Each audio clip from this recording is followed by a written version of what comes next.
quiero expresar también mi agradecimiento principalmente al Instituto de Estudios Miñoranos por esta segunda fase y por la primera fase, que fue la realización de la exposición.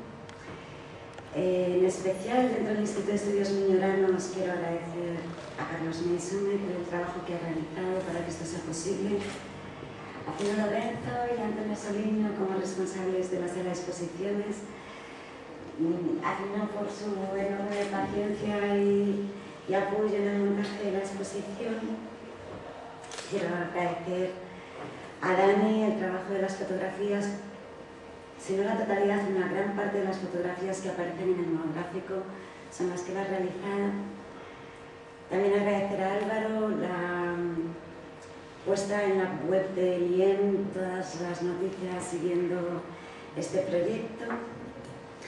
Agradecer también al Ayuntamiento de Milán la participación que ha hecho posible la edición de esta monografía y a los autores que no participan, especialmente a aquellos a los que les pedí la colaboración, que de una manera inmediata y muy entusiasta me respondieron afirmativamente.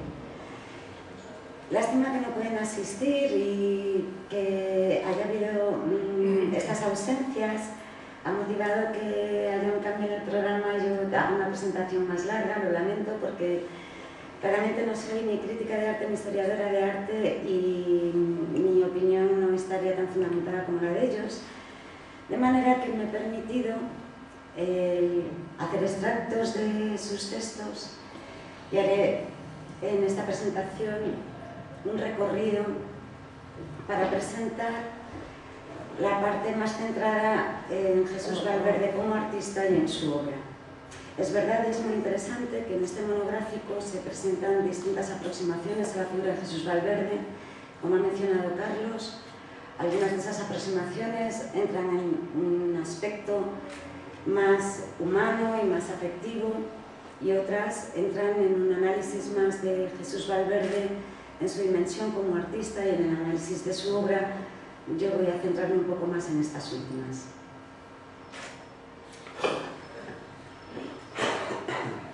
Bien, la formación de Jesús Valverde como artista comienza a principios de los años 40, que se traslada a Madrid para estudiar en la Escuela de Bellas Artes de San Fernando.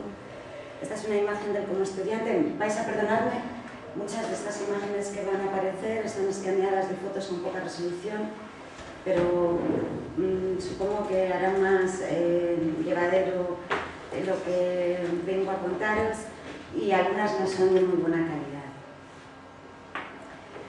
Bueno, como decía, se traslada a Madrid a principios de los años 40 para estudiar en la Escuela de Bellas Artes de San Fernando y ya al comienzo coincide en la escuela con algunos de los escultores que serán parte del grupo que ha mencionado Carlos, del que formará parte, el grupo de los 6 y amigos con los que continuará en contacto toda la vida. Entre ellos estarían César Montaña, Joaquín Donaire, Venancio Blanco, Mustieles, Carrilero, pintores como Macarrón y Ramiro Ramos, con los que entabla amistad y que comparten, como menciona Venancio Blanco en su texto, no solamente el tener en común haberse formado todos ellos en la Escuela de Bellas Artes de San Fernando, sino que la mayor parte de ellos realizarían luego posteriormente estancias en el extranjero, principalmente en Italia. Algunos con distintos tipos de becas, como Juan menciona, Jesús Valverde becado por su padre. De este modo pasa un tiempo en Roma, desde donde viaja por todo el país y luego realiza también estancias posteriormente en Londres y en París. Tras su estancia fuera, regresa a España, conoce a Elena Colmeiro, importante artista, con quien se casará y después de un tiempo de residencia en Vigo, en 1960, trasladan definitivamente su residencia en Madrid. Y ese año es también el año en el que Jesús Valverde realiza la primera exposición individual en el Ateneo. Esta es una portada, el catálogo de la exposición y estas algunas de sus obras que iré mostrando. En 1964, la familia Jesús Valverde construye un edificio cuyos locales que iban a estar destinados, los bajos que iban a estar destinados como locales comerciales, deciden habilitarlos como estudio y se trasladan César Montaña, Venancio Blanco, Joaquín Valverde, ¿qué lío me he hecho? Jesús Valverde y Joaquín García Donaire. Este es el patio de los estudios de Las Cañas. Los estudios estaban en torno a este patio que no tenía entrada común con la vivienda, era una entrada independiente y en cuyo centro la fuente tiene una escultura de Venancio Blanco.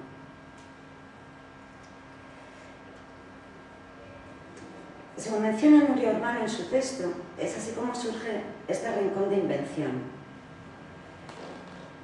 Y en su texto recoge también la siguiente cita de Alfaro: el Jardín de las Cañas, además de un lugar de concurrencia artística excepcional, ha sido centro social de primer orden. Las cenas que se han dado en él han congregado artistas, críticos, escritores y coleccionistas. Las sobremesas a veces se prolongaban y no faltaba alguna voz en la noche clamando silencio. Nuria Urbano es autora de un libro titulado Escultura española figurativa de la segunda mitad del siglo XX, El grupo de los seis, que es el primer análisis académico sobre este grupo. Aparte de estar conformado por los 4 escultores que comparten estudios en torno a este patio, se suman al grupo Mustieles y Carrilero, aunque no compartieran estudio allí. Sin embargo, realizarán exposiciones conjuntas bajo la denominación del grupo de los 6 y, como menciona Nuria, pese a ser un grupo, no firmaron ningún manifiesto ni van a realizar trabajos de forma conjunta, como era habitual en algunas formaciones del momento, como el equipo 57 o el equipo Crónica. Sin embargo, van a tener inquietudes artísticas y planteamientos semejantes en lo que se ha dado en denominar neofiguración, pero siempre respetando la personalidad de cada uno. Para Nuria, entre esas influencias que comparten destacarían, por un lado, el mundo clásico, el arte etrusco y Roma, un interés común por algunos autores contemporáneos españoles, entre los que cita a Pérez Mateo, Manolo Huguet, José Planes, Cristino Mayo, Mateo Hernández, y a nivel internacional, Mariano Marini, Henry Moore, Giacomo Manzù o Arturo Martínez. Esta es una imagen muy bonita del grupo de los 6 en el patio de los estudios.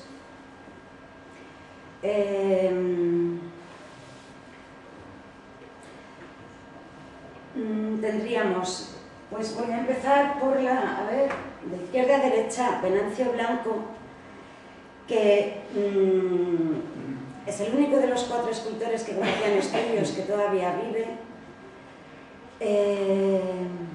Carrilero, Jesús Valverde, Joaquín García Donaire, César Montaña y Mustieles.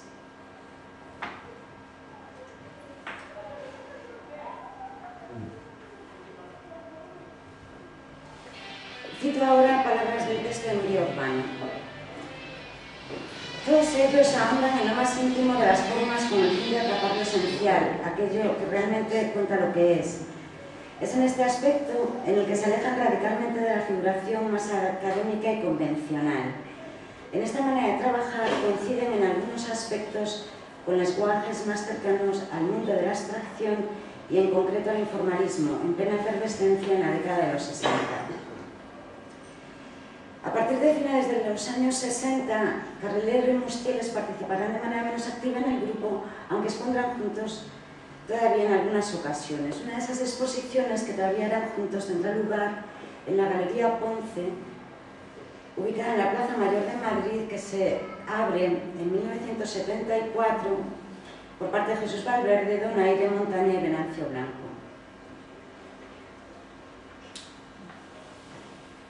Esta es una imagen de la Galería Ponce que tuvieron todos ellos. Y en esta galería, en 1977, Jesús Valverde realiza una exposición individual.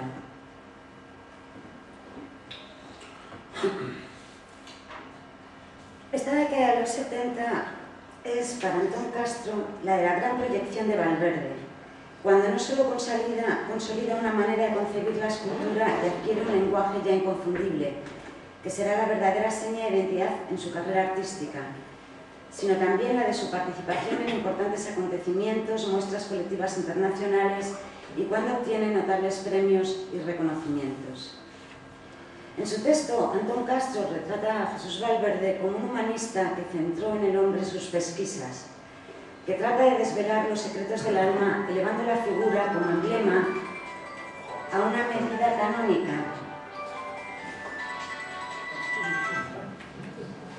donde se concentran las razones sintetizadas de la mayor expresión en la menor cantidad de realidad posible. Las referencias a las que acude Valverde y que en palabras de Antón Castro él luego redefine, reinterpreta y renueva serían, por ejemplo, las de Lipchitz, Giacometti y Moore. Sin embargo, en la expresividad de sus obras, su movimiento, su gestualidad de equilibrios tensionados, la exaltación de un vacío que a veces taladra el mismísimo cuerpo humano y que representa una cualidad que no solo es imagen del espacio, sino también atmósfera simbólica y silencio acusador, se aleja para Antón Castro de la filosofía de ternura de Moore, para situarnos en un territorio inquietante que constantemente nos está haciendo preguntas. Y en este sentido, apunta también Manuel Sevilla que el desasosiego fue uno de los sentimientos que marcó toda su vida, llegando a describirse a sí mismo como un hombre angustiado, que necesitaba ver en el hombre un provocador cuya investigación debía partir primero de sí mismo en un acto de ineludible sinceridad.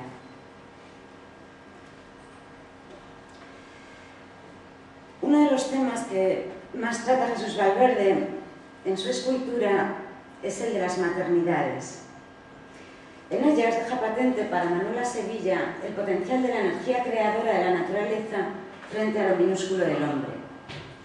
Algunas de estas maternidades son de gran formato y están ubicadas en lugares públicos, como esta maternidad de Valencia, esta de Barcelona y esta que está en la Casa de Remedios. No es muy público. A finales de los 70, en Madrid, rehabilita una casa cercana a la vivienda de Las Cañas, donde se traslada y vende su estudio en el patio de Las Cañas a Venancio Blanco, que conserva y donde todavía trabaja en él. Y para mí ha sido, la verdad, que muy entrañable que la coyuntura de realizar este monográfico y pedirle a Venancio Blanco que participara, que para mí es un honor contar con su testimonio, motivó en reuniones donde era el estudio de mi padre que tuvimos en estos meses y bueno, la verdad que fue estupendo. En esta época realiza también esculturas de gran formato que se emplazarán en distintos lugares públicos, como esta que está en la Clínica de la Luz, en Madrid. Esta figura que a mí me parece fascinante, que está en Vallecas. A mediados de los 80, coincidiendo con la separación de Elena Colmeiro y su traslado al centro de Madrid, adquiere posteriormente un estudio en la calle del Oso, cercana al Rastro. Y en esta época, la obra de Jesús Valverde experimenta un proceso de cambio, proceso que se recoge en el libro que editó la Diputación de Pontevedra y que se expuso en 3 ocasiones. En el Centro Cultural de Lavapiés, en Madrid, en el 88, en el Centro Cultural de Bayona en el 89 y en la Casa de la Cultura de Vigo en el 91. Y es una fortuna porque muchas de estas obras no se conservan y al menos quedan por el libro de Diputación recogidas como documentación fotográfica. Esta es una... perdonad. Bueno, este es un proceso de la última escultura que se inauguró un poco antes de su fallecimiento, en el 93, esta escultura de figura femenina que está en Vigo, y era un ejemplo entre esculturas de gran formato que están en zonas públicas, que no tengo una imagen de la escultura tal como está ahora en prensa en Vigo, pero quería poner unas imágenes del proceso de la obra que realizó aquí en Ramallosa. Bien, pues retomo. La exposición de Lavapiés, que se hizo en el año 88, muestra ya estas obras de un carácter mucho más conceptual. Este es un detalle de esta obra, sería la parte que hay central en el suelo, la que corresponde a este detalle.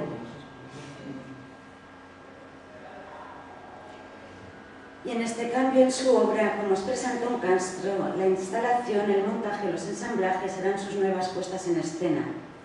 Obras que adquieren nuevas significaciones simbólicas, que ritualizan un culto especial al objet trouvé de corte de Champiano, el artista como exquisito apropiacionista que justapone elementos en montajes que subrayan el sentido descontextualizador de cada cosa para proponer nuevas situaciones. Y continúo con palabras de Antón Castro: preguntar siempre para poder obtener respuestas que nunca se recibirán. He ahí la cuestión. De esta obra, este sería el detalle central. Y esta etapa es la que analiza con mayor interés Manuela Sevilla en su texto. Para ella, esta etapa es la que fructifica plenamente, su investigación como artista, en la que Valverde comienza a utilizar nuevos materiales y que coincide con ser la menos difundida y conocida, a pesar de ser quizás la más relevante, por dar solución de continuidad a toda una vida de reflexiones sobre el hombre y el espacio escultórico. Destaca Manuela, y coincide también en ello Antón Castro, en la importancia que a su vez en estas obras adquieren los títulos. Esta, por ejemplo, Realidad, hay otras, hay tres aquí expuestas. Títulos como Prometeo, Homenaje a Venus, Ensoñación, Dualidad invertida, Circunstancia, La duda y el conocimiento. Así, dice Manuela, el título mismo de las obras pasa a ser algo esencial que forma parte de su lógica y le es inseparable. Quien también subraya la ironía inherente a estos poemas objetos y su sentido provocador sobre la ideología dominante al permitirse la licencia de revelar lo oculto y ponerlo voluntariamente a disposición de todo el mundo como base y principio de la creación. Y continúa: objetos cotidianos fuera del lugar donde se usan habitualmente y de su función específica, un verdadero ataque a la sociedad donde imperan formas de comunicación simples y una denuncia a la transparencia del sentido. Bien, ahora quisiera dar la palabra a Jesús Valverde y le cito en una entrevista publicada en el Diario 16 en 1992. La obra de arte no solo es lo que ves, es un medio de expresión a través del conocimiento y de la sensibilidad. No es el sujeto en sí. La comunicación como el objeto de arte está en la cosa, pero no es la cosa. Y esta maravillosa cita que recojo en mi texto me sirve de puente para comentar un poco lo que analizo en mi aportación al monográfico, una pequeña aportación de una parte muy pequeña de su obra, que sería el Valle Miñor en la obra de Jesús Valverde. Y es que aunque es verdad que establece en Madrid su residencia y como hemos visto la mayor parte de su trabajo profesional lo realiza en Madrid, Ramellosa será su lugar de referencia y frecuente destino.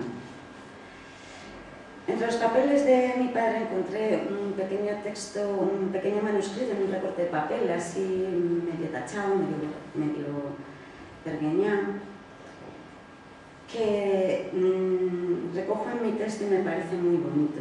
No tiene fecha, pero yo lo situaría a finales de los años 80. En el recuerdo mi casa, grande, llena de puertas abiertas a la convivencia, debajo de la viña fresca y encima del río, el comedor lleno de luz con ventanales al paisaje. Yo soy el río, me hizo al lado de mis padres.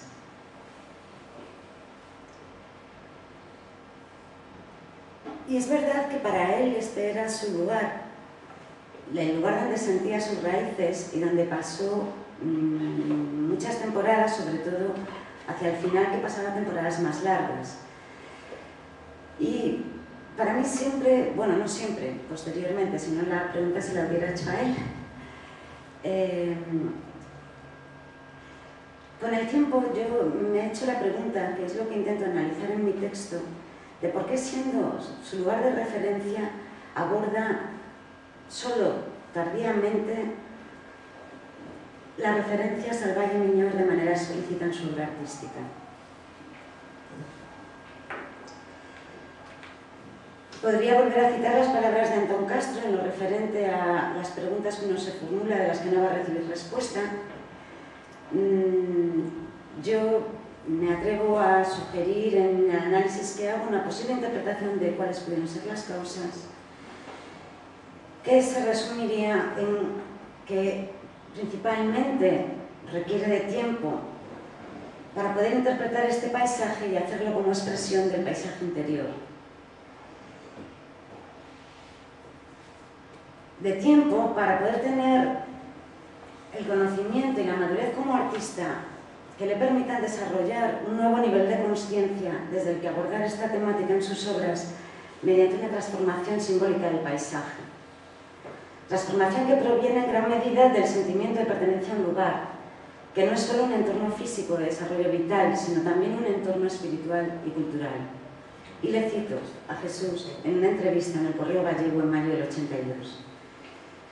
El arte universal no existe sino cuando comunica con los demás, y eso se hace mejor cuando eres de un lugar. Estas obras que realiza, tanto las instalaciones escultóricas como los dibujos, con relación al Valle Miñor, y aquí no hay representación de instalaciones de escultura, pero sí ha centrado la exposición en torno a la temática de su vínculo con el Valle Miñor, dibujos que son la mayor parte de los que tienen que ver con este tema, dibujos muy tardíos, casi su última producción y que se exponen por primera vez, la mayor parte de ellos.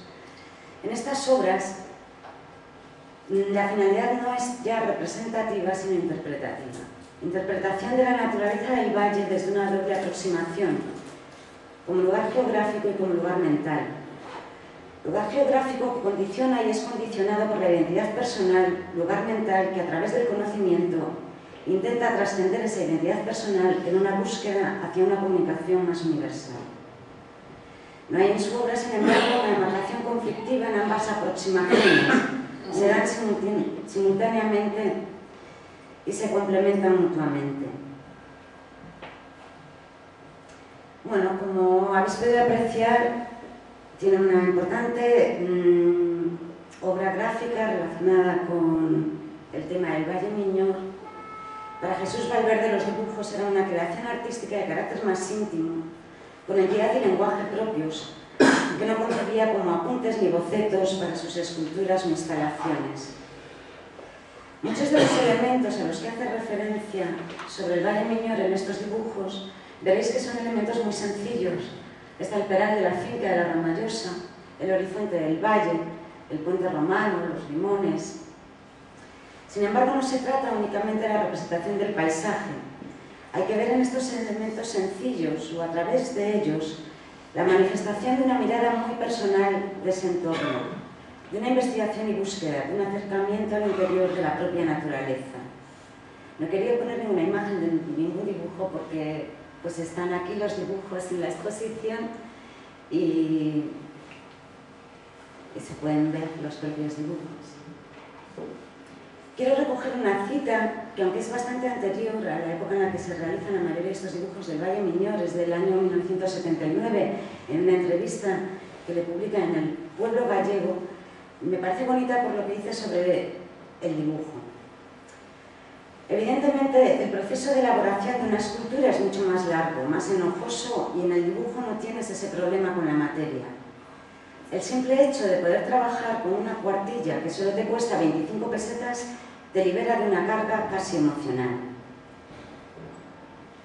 Y lo comento porque creo que también juega un papel que no se justificaría en cuanto a su obra gráfica, donde tiene esa descarga emocional, pero sí se justifica en cuanto a la escultura, que la obra en la que refleja el Valle Miñor se produzca en el momento en el que él trabaja con otros materiales.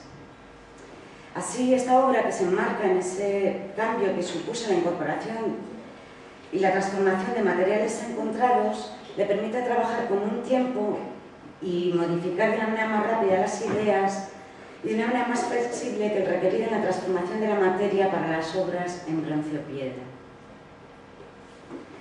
Las esculturas que tienen una relación directa con el valle son en su mayoría instalaciones, y en ellas, mediante elementos que simbolizan una parte fragmentada de esa realidad geográfica, expresa su visión sobre el territorio a través de un lenguaje que posee una dimensión conceptual más poética que representativa o descriptiva. Y quiero terminar con una cita de él. Vuelvo a darle la palabra en la entrevista que publicó el Diario 16 en 1992. Siento la necesidad de cambiar, porque me parece que entras en un lenguaje más universal con el cambio. Y uno lo que busca es casi la desintegración de uno mismo para pasar a formar parte del todo. En este momento consigo desintegrarme mejor con formas de tipo conceptual. Aún así, siempre es la misma situación: quitarse la angustia, quitarse el miedo, conocer lo que se desconoce y obtener una respuesta. Muchas gracias.